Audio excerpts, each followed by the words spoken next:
मकर राशि वाले बंधुओं, आप सभी का बहुत बहुत स्वागत है, हृदय से अभिनंदन है मकर राशि भिंड यूट्यूब चैनल में। तो मकर राशि वालों, ध्यान से सुनिए। दीपावली के दिन आपके जीवन में भयंकर तबाही आने वाली है। जी हाँ बंधुओं, आपका जीवन नरक बन जाएगा और आपके जीवन में ऐसे कष्ट आएंगे जिनको आप टाल ही नहीं पाएंगे। लंबे समय तक इनकी पीड़ाएं तकलीफें आपको सहनी पड़ेंगी और यह आपके जीवन का श्राप बन जाएगा। अब ऐसी कठोर बातें हम क्यों कह रहे हैं बंधुओं, जरा ध्यान से समझिए। कुछ ऐसे विशेष ग्रह गोचर और योग बन रहे हैं जो कि पीड़ाएं हद से ज्यादा बढ़ा सकते हैं। दीपावली का यह जो पर्व है यह बेहद पवित्र है, बहुत ही ज्यादा शुभ है, सब कुछ अपनी जगह अच्छा है, परंतु ग्रहों की चाल को नकारा नहीं जा सकता है। याद रखना कि माता लक्ष्मी भी उस ही व्यक्ति के जीवन में जाना पसंद करती हैं जिसके ग्रह अनुकूल होते हैं। ग्रहों का शुभ योग जिसके जीवन में बनता है उसी के जीवन में माता लक्ष्मी का प्रवेश होता है। अब ग्रहों के योग बनने से क्या हो जाता है, जरा ध्यान से सुनिए। ग्रहों के योग बनने से इंसान की बुद्धि परिवर्तित होने लगती है और बुद्धि परिवर्तन होने से उसके आचरण, उसके आचार व्यवहार ऐसे बनने लगते हैं कि माता लक्ष्मी उसकी ओर आकर्षित होने लगती हैं, अपना प्रेम पूर्ण आशीर्वाद उसे देने लगती हैं। तो अब जरूरी नहीं है कि यह जो दीपावली है यह आपके जीवन में बहुत ही अच्छी घटनाएं लेकर आए, आपको धनपति बनाए, आपके जीवन से दुखों को दूर करे, बल्कि इसके ठीक उलट भी हो सकता है, क्योंकि दीपावली के समय पर भयंकर तंत्र मंत्र नकारात्मक ऊर्जाएं भी जागृत होती हैं। दूसरा कि ग्रह आपके कमजोर हैं। गोचर चार्ट की बात करेंगे तो यहां पर आपको हम बता दें कि सूर्य नीच के हैं, शुक्र नीच के हैं, साथ ही साथ चंद्रमा केतु के साथ है, और सबसे बड़ी बात कि गुरु जो हैं वो कर्क राशि में गोचर कर चुके, 18 तारीख को गोचर करेंगे, यानी दीपावली तक उनका भी गोचर हो जाएगा। तो यहां पर समझने वाली बात यह है कि ग्रहों की जो पॉजिटिव एनर्जी है वह आपको प्राप्त नहीं हो रही है। उसे आपको लेने के लिए, उससे यानी ग्रहों के गोचरों का सीधा लाभ आपको लेने के लिए कुछ जरूरी नियम अपने जीवन में बनाने पड़ेंगे, कुछ जरूरी सावधानियां रखनी पड़ेंगी, और सबसे महत्वपूर्ण बात है कि कुछ जरूरी उपाय क्रियाएं करनी पड़ेंगी। अब एक अच्छी बात यहां पर यह है कि ये जो ग्रहों के विशेष परिवर्तन हो रहे हैं ये बहुत ही अच्छे समय पर हो रहे हैं, यानी कि यहां पर आपको पूरा अवसर दे रही है प्रकृति, ये यूं कहें कि भगवान, कि आप इन नेगेटिव परिस्थितियों को टाल सकते हैं, वरना बहुत कुछ अनर्थ भी हो सकता है। आज का यह कार्यक्रम आपके जीवन के लिए किसी संजीवनी बूटी से कम नहीं है बंधुओं। बड़ी मेहनत के साथ इस कार्यक्रम को हमने संजोया है। इस कार्यक्रम में हमने आपको 4-5 चीजों के विषय में गहरा और बहुत बहुत ही महत्वपूर्ण ज्ञान दिया है। सबसे पहले तो हम कुछ प्रश्न हैं जो अक्सर लोग हमसे अभी पूछ रहे हैं, व्हाट्सएप के माध्यम से या फिर कमेंट के माध्यम से लोग पूछ रहे हैं कि आखिर दीपावली है किस दिन। कोई कहता है 20 तारीख को, कोई कहता है 21 तारीख को। कंफ्यूजन बहुत ज्यादा मन में हो रहा है, तो इसका जवाब जो तिथि के आधार पर, ज्योतिषीय नियमों के आधार पर हम देंगे आपको। ना केवल दीपावली की धनतेरस, नरक चौदस और दीपावली के संपूर्ण तिथि का बखान करेंगे, चीजें आपको बहुत अच्छी तरीके से समझाएंगे। इसी के साथ साथ हम आपको बताएंगे कुछ ऐसे उपाय जो गुप्त रूप से आपको कर लेने हैं, केवल एक बार कर लेना इस उपाय को। इससे पूरा साल माता लक्ष्मी स्थिर होकर आपके घर में विराजमान हो जाएंगे, स्थिर लक्ष्मी का वास होगा, आरोग्य का आशीर्वाद आपको प्राप्त होगा। मतलब कि घर में बीमारियां हैं, कलह क्लेश है, तनाव है, पैसा रुकता ही नहीं है, किसी न किसी कारण से निकल ही जाता है, तो इसका भी आपको हम समाधान बताएंगे, बड़ा शक्तिशाली उपाय बताएंगे जो दीपावली के दिन ही आपको करना रहेगा। आप चाहें तो अभी से भी कर सकते हैं, लेकिन दीपावली के दिन करने का बहुत अधिक महत्व है।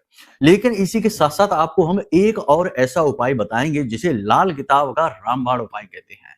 इस उपाय में छुटकारा प्राप्त किया जाता है। जी हाँ बंधु, वैसे तो लोग अक्सर ये बताते हैं कि ये लेना है, ये हासिल करना है, तो ये उपाय वो उपाय, लेकिन बहुत सारी चीजें हमारे जीवन में ऐसी भी होती हैं जिनसे हमें छुटकारा चाहिए। यानी कुछ ऐसे लोग हैं, विषैली मानसिकता के लोग हैं, जिनसे हमें छुटकारा चाहिए, तो उनसे छुटकारा दिलाने का उपाय है ये। साथ ही साथ हमारे जीवन की निगेटिव परिस्थितियां हैं जो हमारा पीछा नहीं छोड़ रही, बीमारी है जो पीछा नहीं छोड़ रही, कर्जा है जो पीछा नहीं छोड़ रहा। इसी के साथ साथ आपको हम बता दें कि आपकी ही कोई ऐसी आदत है, कोई ऐसी आपकी तौर तरीके हैं, विचारधारा है, किसी को नशा करने की आदत है, किसी को झूठ बोलने की आदत है, किसी को काम को टालने की आदत है। आप में से बहुत सारे लोग ऐसे हैं जिनको ये आदतें हैं और आप जानते हैं कि आपको ये दुर्गुण है और इनसे आप छुटकारा पाना चाहते हैं, लेकिन नहीं पा रहे हैं। तो दीपावली के दिन आपको ये एक उपाय करना है जो आपको चीजों से छुटकारा दिला देगा। आप कुछ ही दिनों में परिवर्तन महसूस करेंगे और एक बार किया जाने वाला ये भी उपाय है। यानी कहने का मतलब ये है कि ये जो कार्यक्रम है ये बड़ा ही शक्तिशाली है, बहुत ही महत्वपूर्ण विषयों को लेकर आया है और साथ ही साथ बताएंगे 5 बड़े प्रभाव, या यूं कहें कि भविष्यवाणियां जो कि इन ग्रह गोचरों के आधार पर आपके जीवन में घटित होने वाली हैं अगले 3 से 5 दिनों में। जी हाँ बंधुओं, तो आपको इस कार्यक्रम को अंत तक जरूर देखना है, क्योंकि इस कार्यक्रम को नहीं देखा तो समझो कि आपने अपने जीवन में आ रही शुभ घटनाओं को दरवाजे से ही वापस लौटा दिया। जी हाँ, ऐसा ही होता है, तभी तो कहा जाता है कि विनाश काले विपरीत बुद्धि। अब जिनकी बुद्धि विपरीत है, जिनका विनाश काल नजदीक है, वो तो कार्यक्रम छोड़कर जा भी चुके या फिर जाने का मन बना रहे हैं। लेकिन जिनके पास में अभी ईश्वर का आशीर्वाद है, उनके पुण्य प्रताप का घड़ा अभी भरा हुआ है, उनके पूर्वजों की कृपा है, गुरुजनों का आशीर्वाद है, वे लोग अभी भी कार्यक्रम पर टिके हुए हैं, अंत तक जाएंगे और अपने जीवन को बदल डालेंगे। कहने का मतलब यह है कि आपकी बुद्धि, आपके निर्णय, आपकी विचारधारा ही आपके जीवन को आकार देती है और आपके ये तीनों के तीनों क्षेत्र हैं, ये ग्रहों से रूल होते हैं, यानी ग्रह प्रभाव डालते हैं इन चीजों पर। तो इसलिए ग्रह से जुड़े कार्यक्रम जानना, समझना खास तौर से विशेष पर्व और त्योहार पर अत्यंत आवश्यक हो जाते हैं। तो चलिए बंधुओं, उम्मीद करते हैं सारी बात आप समझ रहे हैं। अब कार्यक्रम में अंत तक अवश्य ठहरेंगे। मूल विषय को प्रारंभ करते हैं महामाई को याद करते हुए। कमेंट बॉक्स में पूरे भक्ति भाव के साथ मां भगवती को, मां को याद करते हुए लिख डालिए, जय मां भद्रकाली कृपा करो। महामाई निश्चित तौर पर आपके ऊपर कृपा कर चुकी हैं, तभी ये कार्यक्रम आप देख पा रहे हैं, वरना कहां इतना धैर्य आज के समय में लोगों को देखने को मिलता है। 2 मिनट में ही लोग ऊब जाते हैं। भाव यदि गहरा है तो ये भी लिखिए कि मैं भी माई के परिवार का हिस्सा हूं। माता रानी निश्चित तौर पर आपका ख्याल रखेंगे और अपना प्रेम पूर्ण आशीर्वाद आपके ऊपर लेकर आएंगे। चलिए बंधु, अपने मूल विषय को शुरू करते हैं। जय माई की। बंधुओं, ज्योतिष और तंत्र विद्या के क्षेत्र में आचार्य अमित एक जाना माना नाम है।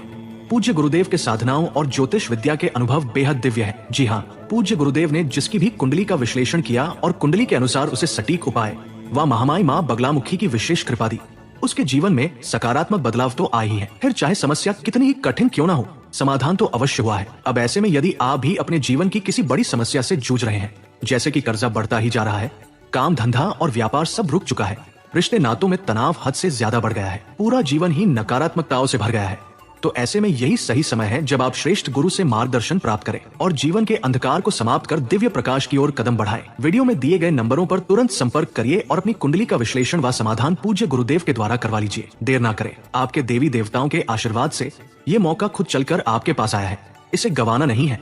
अभी फोन करें और गुरुदेव से मार्गदर्शन प्राप्त करें। महामाई आपका कल्याण करें। धन्यवाद। बात करते हैं पहले कि ये कंफ्यूजन दूर करते हैं कि धनतेरस, नरक चौदस, दीपावली। चलो धनतेरस के बारे में तो पता ही है कि 18 तारीख को धनतेरस है, लेकिन समय बता देते हैं। 12:18 दोपहर से धनतेरस का समय प्रारंभ हो रहा है और अगले दिन उसके यानी 1:51 से नरक चौदस का समय प्रारंभ हो रहा है। यानी नरक चौदस के कोई उपाय इससे पहले नहीं करने हैं। इसी के साथ साथ दीपावली का समय 3 बज के यानी 20 तारीख को 3:44 से प्रारंभ हो रहा है शाम के समय से, ठीक है। और रात्रि में दीपावली मनाई जाती है, अमावस की रात्रि होती है, रात्रि का पर्व है तो रात्रि का महत्व होता है। यदि उदया तिथि यानी दिन का पर्व होता है और उदया तिथि को मानते तो यह 21 तारीख तक जाती, लेकिन यह रात्रि का पर्व है इसलिए 20 तारीख को ही मनाया जाएगा। कंफ्यूज होने की कोई आवश्यकता नहीं है, ज्योतिष यही कहता है। याद रखना कि हम किस त्योहार को मना रहे हैं इस पर निर्भर करता है कि हम तिथि को किस हिसाब से लेंगे। मानकर चलते हैं यही तिथि है जो 3:44 से प्रारंभ हो रही है और 21 तारीख को शाम को 5:54 तक जा रही है। तो अब इसमें जो अमावस की रात्रि है, वह रात्रि का जो समय है, जो रात्रि के मनाने वाले त्योहार तो रात्रि में मनेंगे, तो रात्रि को जो अमावस की तिथि है वही तो रहेगी 20 तारीख को। और यदि दिन में मनाने वाला त्योहार है कोई, तो उदया तिथि 21 तारीख को मानी जाएगी, ठीक है। यहीं से इन चीजों को क्लियर तरीके से समझा जा सकता है। उम्मीद है आप समझ चुके हैं, कंफ्यूज नहीं होना है। जिसको जैसे मनाना है मनाने दो, आप नियमबद्ध तरीके से चलो, ठीक है। तो ये यहां पर हो गया। अब बात करते हैं ग्रह गोचरों की। तो पूरे 12 वर्षों के बाद 18 तारीख को बृहस्पति जो है वो कर्क राशि में जा रहे हैं और कर्क राशि में जाकर बृहस्पति उच्च के हो जाते हैं। और सूर्य देवता की बात करें तो 17 तारीख को ही यानी 17 अक्टूबर को सूर्य देवता तुला राशि में गोचर कर चुके हैं। लगभग 2 बजे के आसपास का ये समय है। 2 बजे से 10 मिनट पहले 1:51 के आसपास का समय है दिन में।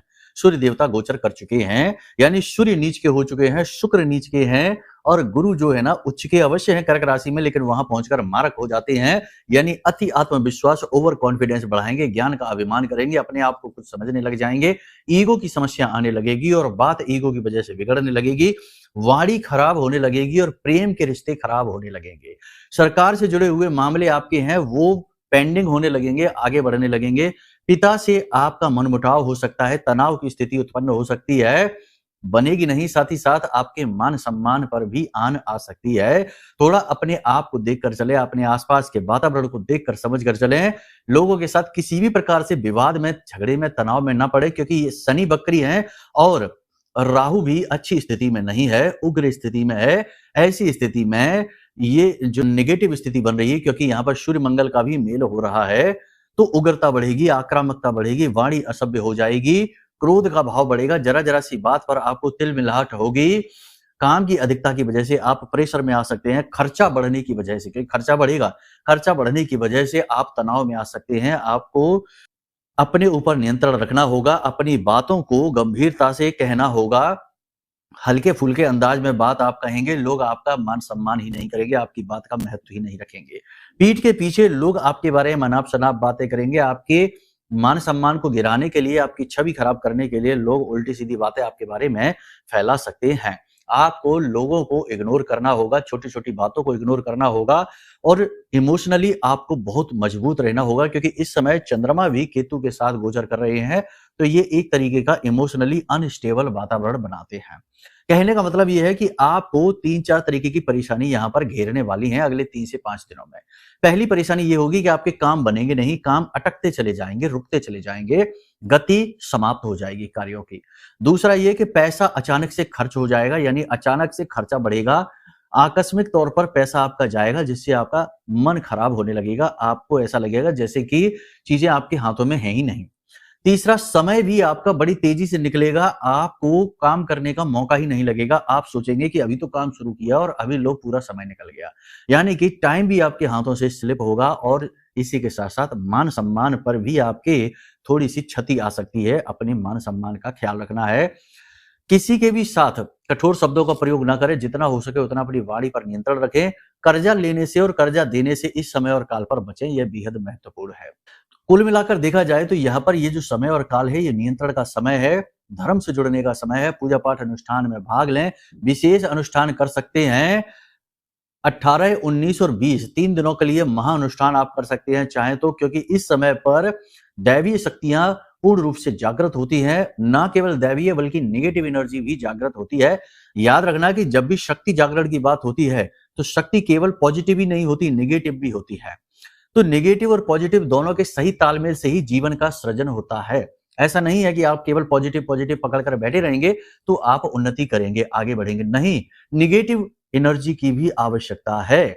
गाड़ी में गति बढ़ाने के लिए इंजन होता है, आप एक्सीलेटर दबाएंगे और गाड़ी तेज गति से आगे बढ़ेगी, लेकिन गति को धीमा करने के लिए ब्रेक भी होते हैं, क्योंकि वो नेगेटिव फोर्स है, वो आपको गलत जगह पर घुसने से रोकता है, गलत जगह पर जाने से रोकता है। उम्मीद है आप हमारी बात समझ रहे हैं। तो ये जो 3 दिन का समय है, यानी 18, 19 और 20, ये बहुत ही महत्वपूर्ण समय है। इन 3 दिनों पे आप कुछ बेहद महत्वपूर्ण कर सकते हैं, बेहद महत्वपूर्ण क्रियाएं कर सकते हैं। सबसे पहली बात आपको हम बता दें कि 18 तारीख को आपको 12:30 बजे के बाद बाजार जाना है, उससे पहले नहीं, 12:30 बजे के बाद बाजार जाना है। और वहां पर जाने के बाद देखो, वैसे तो धनतेरस के दिन लोग तरह तरह की चीजें खरीदते ही हैं, खरीदिए, आप भी खरीदना, कोई ऐसा नहीं है। वाहन आदि मत खरीदना बस, क्योंकि ये समय सही नहीं है वाहन खरीदने के लिए। बाकी आप चीजें खरीद सकते हैं, जो भी है अपना सजावटी सामान है, सोने चांदी का सामान है, आभूषण है, वो सारी चीजें आप खरीदिए, ठीक है। लेकिन एक चीज बेहद महत्वपूर्ण है, इसे आप खरीदना जरूर, बेहद जरूरी है। अगर आपको ये ना मिले, क्योंकि अक्सर ऐसा होता है कि ये चीज मिलती ही नहीं है बाजार में। पहले बहुत बार हमने लोगों को बताया, लोग कहते हैं गुरुजी मिलती ही नहीं है। वो है भगवान धन्वंतरी की फोटो, जिसमें हाथ में भगवान जो अमृत कलश लिए रहते हैं, वह फोटो आपको लेनी है। अब वो फोटो नहीं मिलेगी, हो सकता है क्योंकि मिलती ही नहीं है, क्योंकि ये चीजें जो बेहद गुप्त हैं, ये मिलती ही नहीं है, बहुत ही प्रभावशाली भी हैं। तो आपको क्या करना है कि इंटरनेट से आपको एक फोटो निकालनी है और फोटो को आपको बाजार लेकर जाना है, प्रिंट आउट निकालकर उसको फ्रेम करवा के लेकर आना है और इस फोटो को लेकर आपको आना है और अपने घर के रसोई घर में दक्षिणी दिशा में लगा देना है। यानी दक्षिणी दिशा की जो दीवार है उस दीवार पर इसे आप लगा देना है। भगवान धन्वंतरी की फोटो। अब भगवान धन्वंतरी कौन है आप जानते ही होंगे वैसे तो, लेकिन तब भी बता दें कि आरोग्य के देवता हैं, यानी कि रोग दोष समाप्त करते हैं, धन संपत्ति लेकर आते हैं और समुद्र मंथन के समय पर अमृत कलश लेकर यही आए थे, यानी इन्हें देवताओं का वैद्य कहा जाता है। तो कहने का मतलब यह है कि ये धन संपत्ति लाते हैं, देवताओं के वैद्य हैं, तो आपके भी वैद्य बन जाएंगे। और रसोई घर इनका सर्वश्रेष्ठ स्थान होता है, यहाँ पर इनका निवास माना जाता है। तो इन्हें जब दक्षिणी दिशा में आप लगाते हैं तो भगवान धन्वंतरी का श्रेष्ठतम आशीर्वाद आपको प्राप्त होता है। अब आपको करना क्या है, जैसे ही आप लेकर आए तो प्रतिदिन आप जो जल का पात्र होता है वह इनकी फोटो के नीचे ही रखिए और वहीं पर आपको एक दीपक जलाना है। दीपक की बाती का मुख उत्तर दिशा की ओर कर देना या फिर ईशान कोण की ओर कर देना, पूर्व और उत्तर के बीच में। दक्षिण की ओर बाती का मुख नहीं करना है, ठीक है। दीपक आप जलाइए, घी का, गाय के घी का दीपक होना चाहिए और बर्तन के ऊपर एक ढक्कन जिसमें गेहूं यानी अन्न रखना और उस अन्न के ऊपर इस दीपक को जलाना। प्रतिदिन इस क्रिया को आप करना प्रारंभ करिए। कोई मंत्र नहीं है, कोई पूजा पाठ अनुष्ठान नहीं है, बस इतना सा कार्य करिए। माता लक्ष्मी अति प्रसन्न होती है क्योंकि भगवान धन्वंतरी जो है वो नारायण का ही स्वरूप माने जाते हैं। माता लक्ष्मी अत्यंत प्रसन्न होती हैं, बीमारियां दूर भागने लगती हैं, नेगेटिव एनर्जी घर में कैसी भी हो वह दूर भागने लगती है और सबसे महत्वपूर्ण कि धन का आगमन अलग अलग रास्तों से होना शुरू हो जाता है। तो इस क्रिया को आप जरूर कर लेना, यह बेहद महत्वपूर्ण है। अब एक क्रिया की बात करते हैं जिसमें कि हमने कहा था कि आपको चीजें दूर करनी है, चीजें छुड़ानी है अपनी तरफ से। तो ये क्या करना है, इसके लिए क्या करना है, आपको जाना है भगवान गणपति, यानी कि किसी भी दिन धन्वंतरी यानी कि धनतेरस के दिन आप चले जाएं, चाहे दीपावली के दिन चले जाएं, चाहे बीच में नरक चौदस के दिन को आप चाहें तो अवॉइड कर दें, उस दिन ना जाएं। आपको क्या करना है कि गणेश जी के मंदिर में जाना है और पंचमेवा लेकर जानी है, ठीक है, थोड़ी ज्यादा सी लेकर जाना पंचमेवा।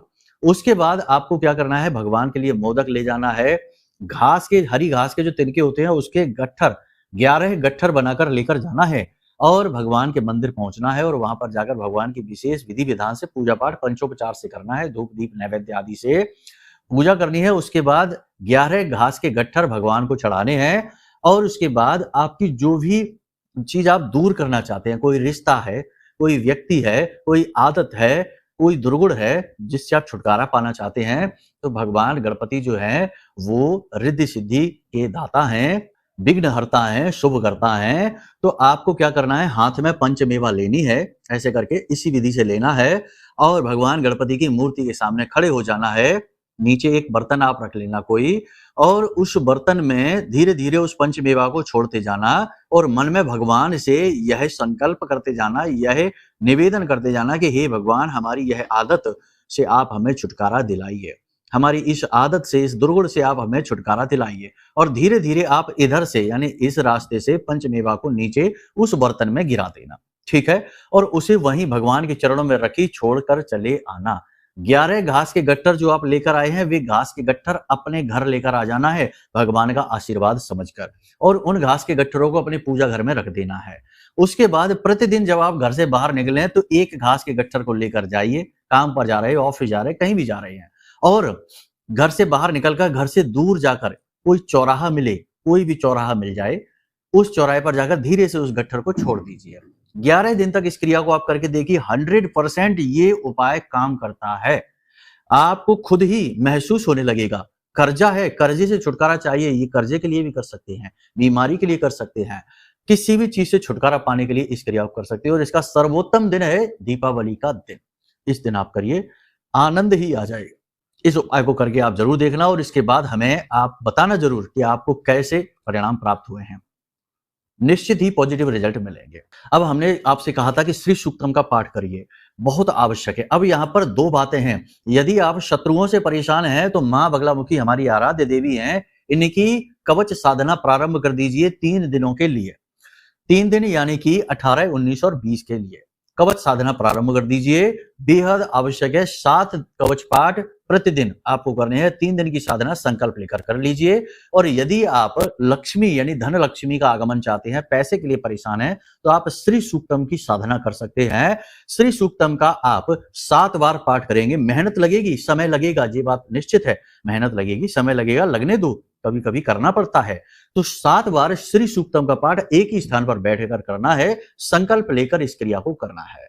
संकल्प लेने की विधि बड़ी ही सरल है। हाथ में जल लेना है, चावल लेने हैं और लाल पुष्प लेना है और भगवान के सामने यानी माता लक्ष्मी के सामने हाथ जोड़कर इस तरह से संकल्प में जल लेकर, अपनी अंजुरी में जल लेकर और अपना नाम, कुल, गोत्र और अपने जीवन की समस्या के, हे माता, हमें धन की बहुत आवश्यकता है, आप हमारे जीवन में धन लेकर आइए। हम प्रयास अवश्य करेंगे, लेकिन हमारे प्रयास फलित नहीं होते। इन प्रयासों को फलित कराइए और अलग अलग मार्गों से धन बरसाने की कृपा हमारे जीवन में करिए। और इसी हेतु हम 7 श्री सूक्तम पाठ का संकल्प लेते हैं 3 दिनों के लिए।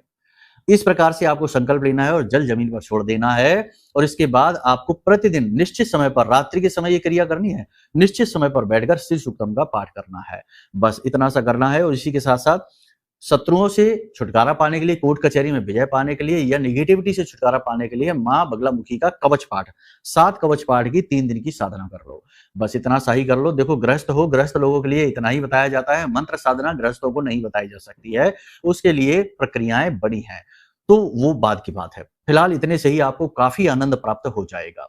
ठीक है, जो भी जरूरी बातें थी सारी हमने आपको बता दी। ग्रह गोचरों के आधार पर आपको हमने सावधानियां बता दी हैं, कुछ जरूरी उपाय क्रियाएं भी बता दिए हैं। इन्हें करना प्रारंभ करिए और गौ माता की सेवा करना जरूर प्रारंभ करिए। 3 दिनों के लिए तो जरूर करिए। प्रतिदिन हरी हरी घास गाय माता को खिलाइए। साथ ही कुछ कच्चे आलू बीच में से काट कर हल्दी, उनमें पिसी हुई हल्दी लगाकर उन आलूओं को गाय माता को खिलाना शुरू करिए। चमत्कार हो जाएगा, माई की कृपा आएगी ही आएगी, ग्रहों के भी लाभ प्राप्त होंगे। लेकिन अब यहाँ पर एक और चीज आपको हम बता दें, जो हर बार बताते हैं कि कभी कभी कुंडली में ऐसे ग्रह योग होते हैं जो हमारे हर एक उपाय, हर एक क्रिया और पूजा पाठ को फलित ही नहीं होने देते। जैसे शनि और केतु बैठ गया तो शापित योग है, अब तो शाप लगा है, कोई उपाय फलित ही नहीं होगा। किसी विशेष ग्रह से कोई पितृ दोष आ रहा है तो फिर वो पितृ दोष पहले शांत करो, उसके बाद उपाय फलित होंगे। इतनी ही पूजा कर लो, उसका फल नहीं मिलेगा।